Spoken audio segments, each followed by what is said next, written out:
তো হ্যালো আসসালামু আলাইকুম দর্শক, আপনারা সবাই কেমন আছেন? আমি আপনাদের সামনে আজকে উপস্থিত হয়েছি ভিউ ব্যবসা টিভির পক্ষ থেকে। আজকে আমরা যে অখাদ্য ভাষায় যাব, অখাদ্য দুইজনের ইন্টারভিউ নিব। একজন হলো 80 বছর বয়সী ফোকফকা সুন্দরী তরুণী, আরেকজন হলো 16 বছর বয়সী তরুণ। তো চলেন যাওয়া যাক।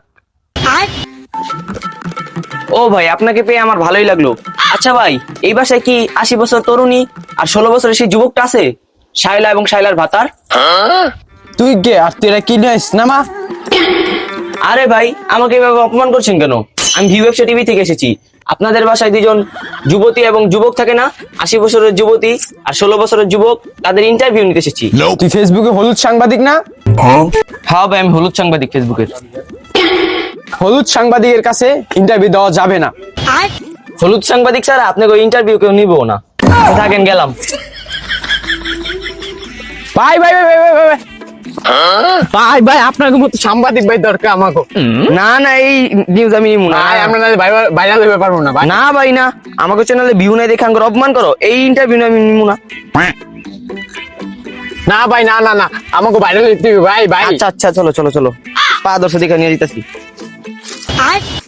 তো দর্শক, আমরা সেই পৌঁছে গেছি 80 বছরের তরুণী এবং 16 বছরের যুবকের কাছে। এখন আমরা তাদের থেকে ইন্টারভিউ নিব, যারা কিনা সারাদিনে 20 ঘন্টাই ভাইরাল হওয়ার নেশায় পড়ে থাকে। তো চলেন তাদের থেকে ইন্টারভিউ নিয়ে আমরা কি জানতে পারি সেটা আপনাদেরকে জানাই। এই যে ভাই, আপনি যে 80 বছর যুবতী শাইলাকে বিয়ে করতে এসেছেন, আপনার মূল উদ্দেশ্যটা কি? আমার কোনো উদ্দেশ্য নাই, আমি শাইলাকে বিয়ে করতে আইছি এবং বিয়ে করে নিয়ে যাবো আমার ডার্লিং। আচ্ছা ভাই, আপনি যে শাইলার ছবি গায়ে লাগিয়েছেন, এটা থেকে আপনি কি বুঝাতে চান? আপনি ওকে অনেক ভালোবাসেন? আমি খুব ভালোবাসি, আর মেন কথা হইলো যদি কিছু টাকা পয়সা দেয় এটা লাগানোর পরে, এইটাই ভাই। আমার আরো একটা উদ্দেশ্য আছে, আমার শাইলাকে আমি পাওয়ার জন্য আমি 20 লাখ থেকে লাভ দিতে পারবো এবং বিষ খেয়ে মরে দিতে পারবো এবং গান খায় আমি নেশা করতে পারবো। আর কিছু না, আমি টিকটকও করতে পারবো আমার জানকে নিয়ে, শুধু আমার জানকে নিয়ে আমি করতে পারবো, আমার সুখ যদি হয়। এইটাই আমার উদ্দেশ্য, জান নাকি জান? বুঝছি ভাই, আপনার বিষয়টা আমি বুঝছি। আচ্ছা যাই হোক, আরো কিছু প্রশ্ন আছে আমার। তা ভাই, আপনার পোশাকের এই অবস্থা কেন? আরে ভাই কি বলবো, অনেকদিন ধরে ভিউ নাই তো চ্যানেলে, ব্যবসাও নাই, তাই আর কি পোশাকটা একটু ছিঁড়ে গেছে। এটা কিছু না, এটা ডিজাইন, আমেরিকার ডিজাইন। আচ্ছা ভাই, তুমি ছবি লাগাইছো এটা মানা যায়, জুতা কেন তোমার গলায় লাগাইছো? এটার মানে হলো এই জুতা পরে আমার জানে বাথরুমে যায়, আর এই জুতো যদি আমার গায়ে লাগায় তাহলে আমি ওকে অনেক ভালোবাসি, এটা যদি সে বুঝতে পারে তার জন্য আমি লাগাইছি আমার জানের জুতা লোটো। আসলে সাংবাদিক ভাইয়েরা, আপনারা অনেকেই আসছেন ভিডিও করার জন্য। তো আসলে এই ছেলেটা আমাকে নাকি ভালোবাসে, এটা ভালো, কিন্তু আসলে এটা তো আসলে হয় না। আপনি এখানে অনেকজন কই দেখলেন? এখানে তো মাত্র আমি একজন।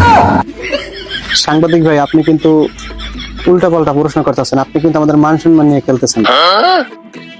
ও আচ্ছা, তোকে আবার মান সম্মানও আছে? 2 দিন পর পর এক একটা কাহিনী লয় ভাইরাস, এডি করেও তোকে আবার মান সম্মান থাকে? তাহলে তো ভাই তোকে হাই কোয়ালিটির মান সম্মান আমার আছে।